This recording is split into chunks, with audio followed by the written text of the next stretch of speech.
Onlarning biri südik tekshirib kelganda südik onu tashib kelsak, südik statasi, nevsel o'lab ketgan. Shuning bilan biz bunga deytmiz.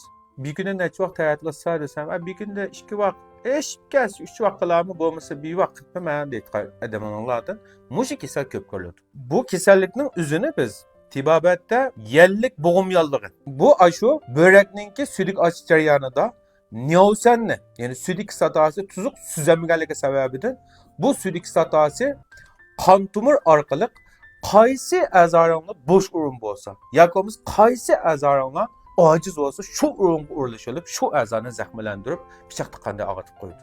Bu ko'proq bo'g'im orasi urilishyapti. Bo'g'im orasi urilishgandan keyin putnayda qattiq og'riydi.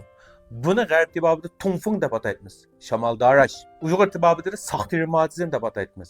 Shunga mushunda bo'g'im og'rig'iga giribdor bo'lgan yoki bo'lmasa suydikni oz kichik tarafni oz qatgan tuqqanlar suydikonlarni to'la tutib olmanglar. Vaqtida kichik taraf qilib tursanglar, bir kunda normal bo'lgan chog'da 4 qitimdan 6 qitimgacha kichik taraf qilgan bo'lsanglar, mushu nevsani o'lab ketishni yoki mushu sudik statasininki yuqorilab ketishininki oldini tamoman og'rib olib, mush yellik bo'g'im ishig'ining, yellik bo'g'im og'riq kasalliklarininki paydo bo'lishining oldini tamoman og'rib bo'ladi.